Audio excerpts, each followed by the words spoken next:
It's Friday, February 12th, 2021, and you are watching The Inbox with Greg Nibbler.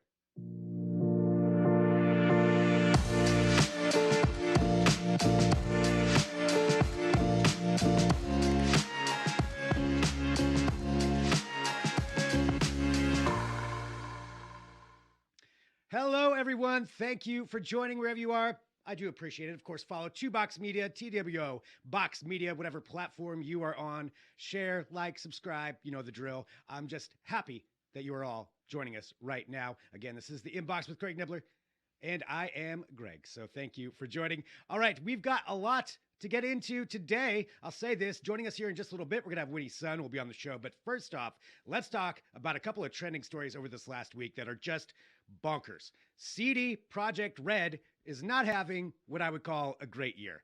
Obviously, with all the issues that are going on with Cyberpunk 2077, that was rolling in to the end of last year, where they had all of the issues with whether it worked, whether it broke, whether it stopped working altogether on various platforms. I had it on PlayStation 4. I certainly experienced some of those myself. But now they've got even bigger issues. In addition to a lawsuit, they've got a data hack where somebody stole all the apparent back-end data for Cyberpunk 2077 and for The Witcher 3, in addition to a bunch of HR documents and internal documents that were taken. So this is a pretty big hack from a pretty major company.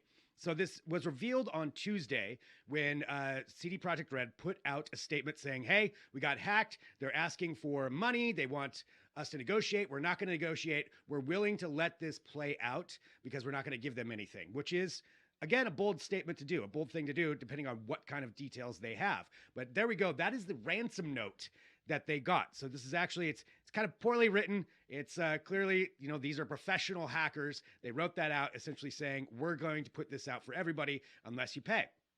They said they're not going to pay. So that data went up for auction. And it went up for auction online. And the way that it worked is, I think, kind of fascinating on how they did this. I mean, one, this is according to Aquila, which is a cybersecurity firm. They said the starting price for the auction was $1 million. And they had a buy it now price of $7 million. Again, this is all this treasure trove of data from CD Projekt Red. Now, even to get into the auction, you had to have 0.1 Bitcoin deposited just to show that you were serious. And I think that's, well, I guess it's not surprising that they used a Bitcoin, but just another sign of how Bitcoin is being utilized in a lot of different ways, including for piracy and online auctions. I guess it's used a lot of times that way. But this went up. We kind of expected that this would take a little while, maybe play out. And then yesterday, it was announced that it sold. Somebody bought all that data. We don't know exactly how much, but they did say $7 million would get you outright. And it's been verified by several different sources that this seems to be real. I mean, a lot of times you'll have hackers that will just say things and try to extort more money, but this appears to be real. Somebody, an unknown agency, bought all of that data and now owns it. What do you do with that?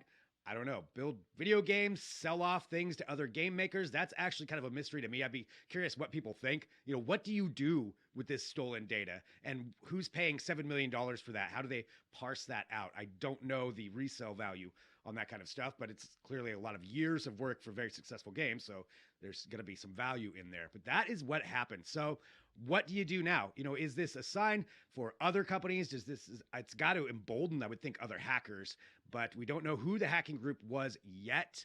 There's some speculation that maybe they were English based on some slang in the letter, but hard to say. They may straight up get away with this, and whoever bought that data, that's a mystery too. But again, all of that back-end data allegedly, and it looks like actually stolen and now out there in the hands of the internet. So pretty crazy story there for that. Not a good year for CD Projekt Red. All right, continue on with some trending news here. Again, just keep you up to date with some things that have been happening. Clearly, Bitcoin has been talked about for years, but really in this last few months, especially with what went on with Reddit and what was on the stock market, and even though it wasn't necessarily part of this, Bitcoin has been more and more put into the mainstream as an actual currency. And there's a few things that are happening with that. You had Elon Musk with Tesla. They bought, I think it's $1 billion of Bitcoin just to store their currency. You also have now, this came out yesterday, that Twitter and Square CEO Jack Dorsey has teamed up with Jay-Z. That is an odd pairing, but they have teamed up together to help fund essentially a Bitcoin endowment. It's called B Trust. And the idea of this is to encourage the use of Bitcoin as the currency of the internet, skipping all national currencies and just going to that. And a lot of the reasons for that are the stability. They're going to be targeting Africa, actually, various nations in Africa at first. And that's because of some things that have came up, like geopolitically wise, where banks, governments would shut down banks or try to shut down the funding of adversarial parties. And this is a way to kind of skip over that and for people to donate. So they're looking at it in that aspect of getting beyond the politics and saying, this is the currency, this is what you're going to be using it for. You can do whatever you want with it. So it's above essentially national interests, but that does bring in national interests as well, because governments have to figure out how they're going to handle this. The stock market, or not the stock market, but the crypto market, if you will. Bitcoin went, just for an idea here, I think today it's about $47,000, somewhere around there, right at this moment. About 2 weeks ago, it was $30,000 for a Bitcoin. So that's a huge, over 50% jump just in that. And that shows the value of this, what this could do. I think if it's successful there, they plan on parsing this over to other places. And that's where you start to see governmental agencies are going to have to start thinking about it. Financial institutions, they've largely kind of ignored it, but they're going to have to start bringing it in. And how do you regulate that? A whole lot of issues. But I think this year's going to be, I know I probably said that last year too, and I think last year was a big year for cryptocurrency, but this year's even bigger. It's getting closer and closer to mainstream acceptance. Even Uber talking about how you could use cryptocurrency to pay for rides or Bitcoin. They said that that's something that you could end up doing. So it's happening out there. I just wish I had grabbed some just like everybody else back in the day. My reminder always with Bitcoin is save your password, because if you lose your password, you're out your money. That's it. It's gone. There is no retrieving it. And there's all these horror stories of people using like tens of millions of dollars, if not more. So save your password if you're going to get into it. And good for you for having Bitcoin from before. I'm jealous. All right. A couple more trending topics here before we bring on Winnie's son to talk about some finances. This is, I know I like bringing you these things, but this is both disturbing and kind of cool at the same time. And I don't know where I fall on it. It has to do with Epic Games with Unreal Engine. Now, this is the thing that powers so many video games. It also powers graphics for movies and television. And they're saying this could be used for all of that. And they're calling it metahumans. Yes, we are at the point now where metahumans are reality. And it's essentially a person generator online that you can use to make virtual people. It's pretty incredible what they've been able to do with it. So the way it kind of works is you can put all of this in, you can easily customize these graphics. It's not available for everybody yet, but they've got a couple of demos that are out there right now. And you can take a look here. This is not a real person. These are metahumans that you are looking at. Now, for video game side, that's really incredible graphics. And they said that you can customize it. You can give it voices, facial animations, realistic body movements. All of that is very easy. And they're putting this out there for developers and all kinds of people to use. And that includes, like I said, television shows and movies and everything like that. But what else is going to be done with these? I mean, it's incredible where we're at with the graphics. I can only imagine, with Cyberpunk 2077, never mind. If you've played that game, you can get really detailed about the anatomy of the character that you're using. I picture some use cases for this. I'm not saying that's what I'm advocating for. I'm just saying it's going to happen. It's going to happen. It's going to be porn. But what they're doing with this thing is pretty amazing. So it's going to be coming out later on this year, to where everybody's going to be able to use it, and or at least developers. You can apply now. You can express your interest, but they've got a couple of different versions out there that I believe you can mess around with them yourself. But they've certainly got these videos out there, and that is metahumans. Metahumans now part of our existence. I kind of wish they hadn't used that term. There's just something about that term that's really ominous. I don't know what they could have done that wouldn't sound ominous to me. But metahumans, I mean, come on, is there ever just the basis for, I say it a lot, but basis for a Black Mirror episode? Metahumans are taking over. That's what Epic Games has done. All right, one final thing here to bring you up to date, and then we're going to take a break and bring on Winnie's son. Mars is really starting to get crowded, and it's awesome. So here is what's going on. This is coming from China. So China actually sent a probe out there. They've got this Tianwen-1. I want to make sure they say it right. Tianwen-1. And Tianwen-1 is out there right now orbiting Mars. It just arrived last week, and they put out this video showcasing it going into orbit. I mean, that kind of footage that we can get, even though, you may look at this and think, oh, it's all grainy, but that's that's from Mars. That's what's happening. Like that's video actually of it going into orbit, and it's really, really amazing what they've done. So this thing's over Mars's northern hemisphere, and that's what they're going to be doing. So this is what they're going to be doing. They've got a lander rover pair that in May they're going to try to send down. So they're doing that. You also had just a few days ago the UAE had their satellite go into orbit, and this is the big one coming up next week. For Mars, it is going to be NASA's Perseverance, and that is going to be arriving. This is big. Now, this launched last year, July 23rd. Let's see, when did it actually launch? I'll get the actual date for it. Regardless, it's just cool. I'm sorry, I get excited about it, and then I start thinking about Mars, and it's a lot of fun. Maybe I watched too much of The Expanse, but this is going to be arriving next week, and there's going to be tons of live coverage of this. To just a quick recap, and we'll be talking about it a lot next week too, but a quick recap, they're going to get into orbit with this. They've got a rover that's going to land. There's the first helicopter on another planet that they've got in this. If everything goes according to plan, it could be a treasure trove of data and footage. This is what I want, is footage. Now, here's the animation. We're not going to get that good of footage, but still, this is happening next week. It's something to be excited for. There's a lot of stuff out there that, you know, gets a little tedious in the news. This is fun for everyone as far as I'm concerned. So that's happening on February 18th. They've got all kinds of coverage leading up to it. We'll be covering it, but that is NASA with their Perseverance rover arriving next week. Follow along at 2Box Media. We'll keep you up to date with everything going on with that. So cool. All right, we need to take a quick break because we have Winnie Sun from Sun Group Financial, who's going to be joining us to talk about finances and some things that clearly, if you've followed me for any amount of time, I don't know a lot about finances. Winnie knows a lot about them and can really make it nice and simple and easy for everybody to understand, people like me. So that's coming up next. Stick around back here in a minute with more of The Inbox.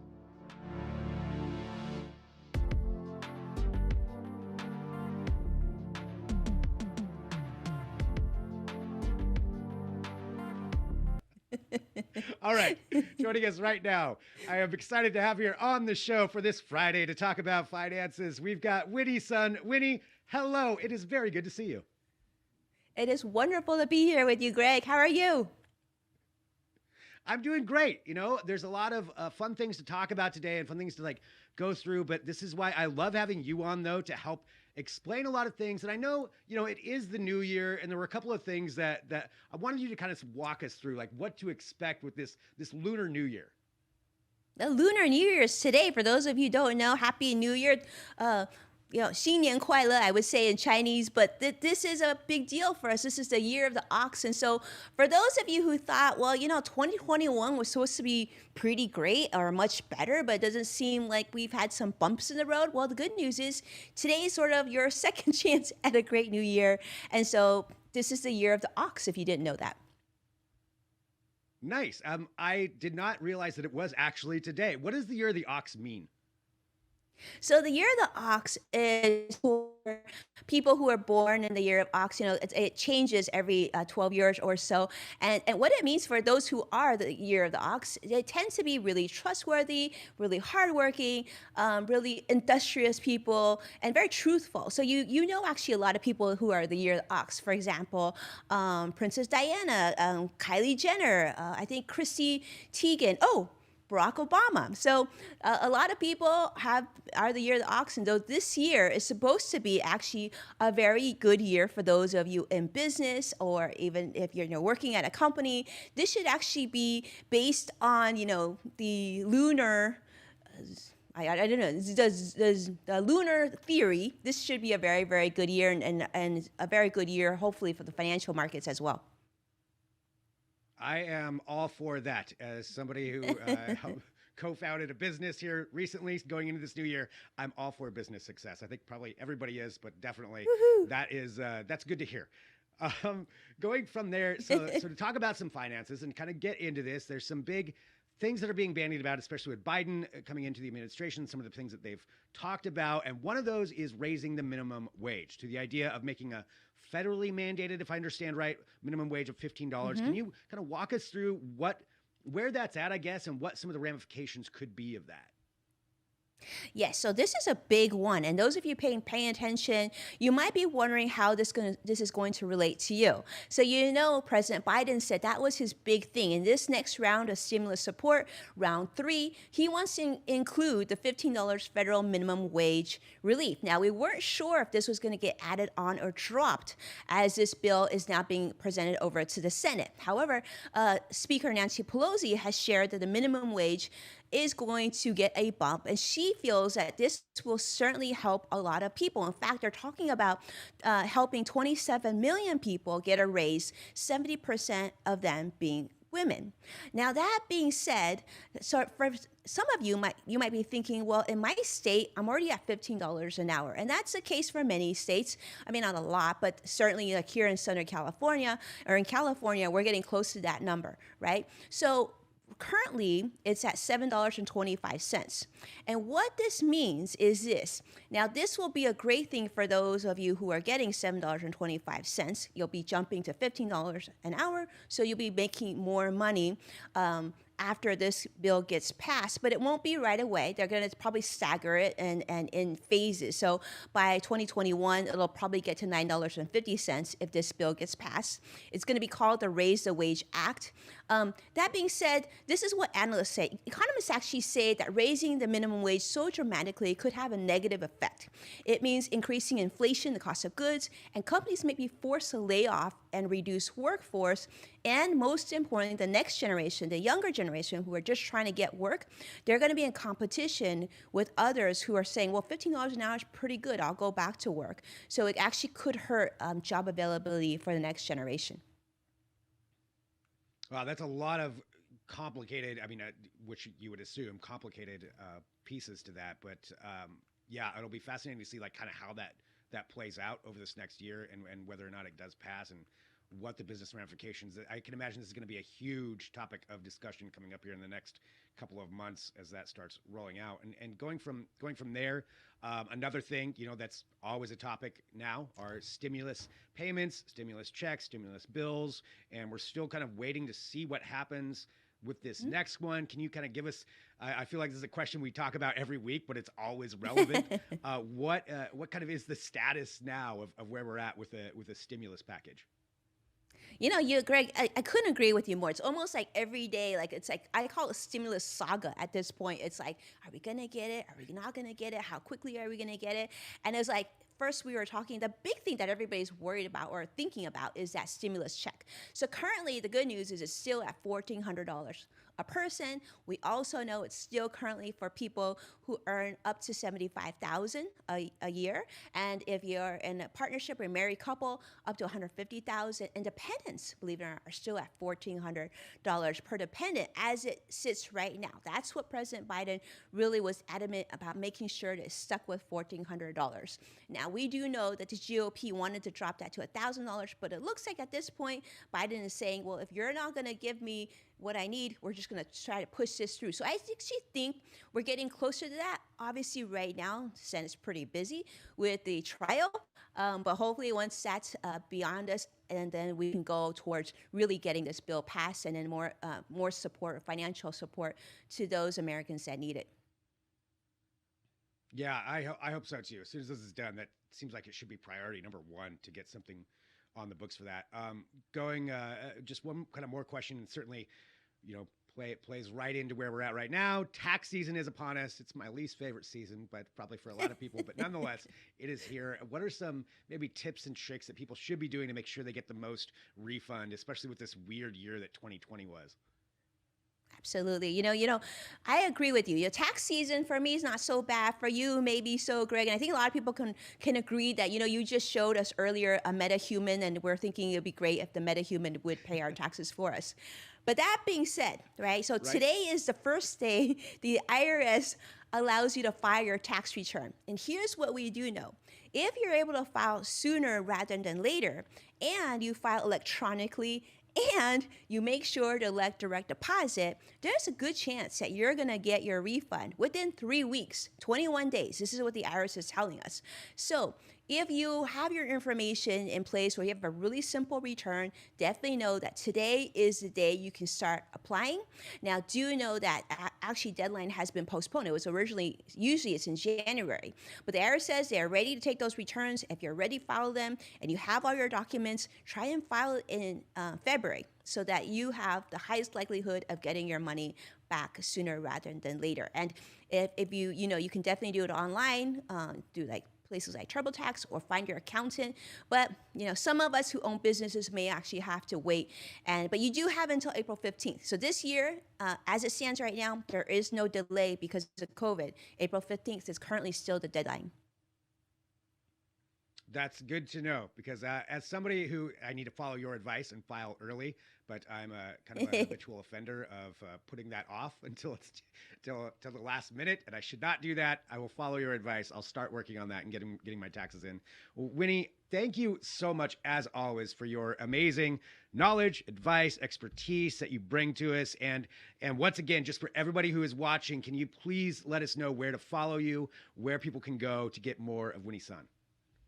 Sure. I would love everyone to follow me anywhere on social, and that's at Winnie Sun. Or if you want more information on how to help manage your wealth, you can go to sungroupwp.com. And we do work with clients across the board, and including if you do make it to Mars, like Greg had just shared earlier, we probably can help you there too. Nice. Great advice. Winnie, thank you so much. Great to see you. I'll talk to you soon. Take care. Thank you for having me. All right, Winnie said right here on the inbox with Greg Nibbler. That's me. So thank you, everybody. I want to say for joining us here today. I've had a lot of fun with everybody here on this show today, and I appreciate everybody who's joining in, commenting wherever you're at, leaving your messages and letting us know.